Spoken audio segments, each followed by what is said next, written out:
नमस्कार सभी को, आपको भी। आभारी हूं आपने आमंत्रित किया हमें अपना समझ के बुलाएंगे, बार बार आएंगे हम, और सही काम के लिए। I like you not because of what you are but what I am when I am with you.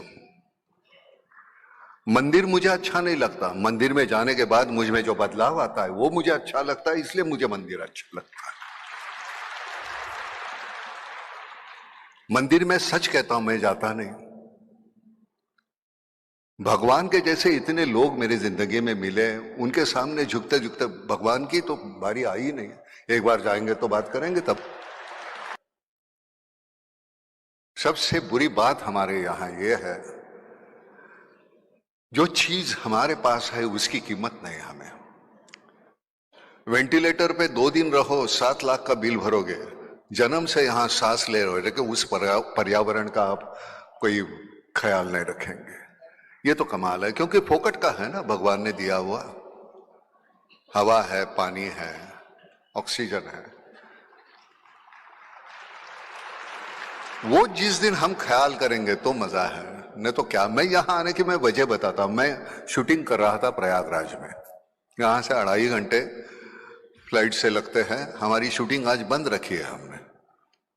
मैंने कहा नहीं, जाना है, क्योंकि ये बात करने का मौका मिलेगा मुझे।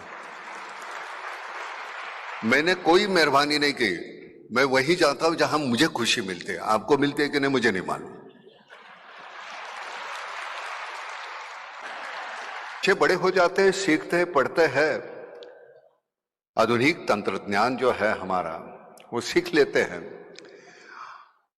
और फिर दोबारा गांव की तरफ लौटते नहीं, शहर में बच जाते हैं।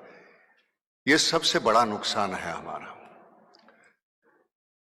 पुराने सिरे से अगर हम खेती करते रहेंगे तो हमारी खेती उतनी उपज हमें मिलेगी नहीं। हमको नए सिरे से खेती करनी पड़ेगी।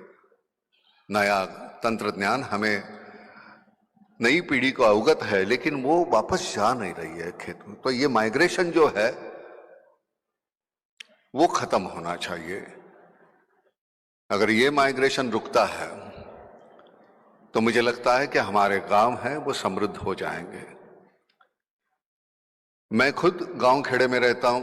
आज भी काम के सिलसिले में जब आता हूं तो शहर में आना पड़ता है, लेकिन बड़ी दिक्कत होती है। शहर में दम घुटने लगता है। दीवारों में रहते हैं हम, मैं, मेरी बीवी, मेरे बच्चे, मेरे माँ बाप। खैर आजकल तो माँ बाप भी नहीं।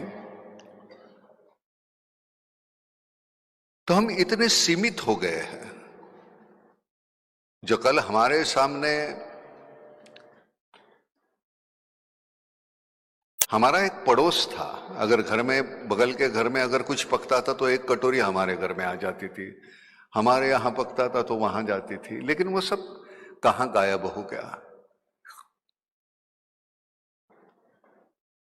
बड़े सिरे पे हमें सोचना पड़ेगा। 35 थे, 135, 140 हो गए हम। सोर्सेस वही है, सीमित है। हम सभी बातें करते हैं, बाकी आबादी की बात कोई नहीं करता। दिन ब दिन बढ़ते जा रही है, बढ़ते जा रही है। वो सीमित होनी चाहिए, क्योंकि वो सीमित नहीं रहेगी तो एक दिन, अब जमीन वही, पानी वही, उतना ही, सब कुछ इतना ही है, और हम इतने हो जाएंगे तो कैसे चलेगा। और पानी एक ऐसी चीज है, उसके अलावा कुछ नहीं हो सकता। जमीन जमीन रहेगी, अगर उसके ऊपर पानी डालो फिर वो हरी हो जाएगी। पानी के अलावा कुछ नहीं है। सही मायने में जीवन है पानी। हमारे प्रोफेशन में, हम नाटक सिनेमा में काम करते हैं, वहां तो अलग अलग तरह के किरदार निभाते रहते हैं। कोई कभी कभी सराहना करते हैं हमारी, तो पूछते हैं नहीं आपने वो कैसे खूबी से निभाया, ये कैसे खूबी से निभाया, सभी रोल कैसे खूबी से निभाते हैं। मैंने कहा मालूम नहीं हमें,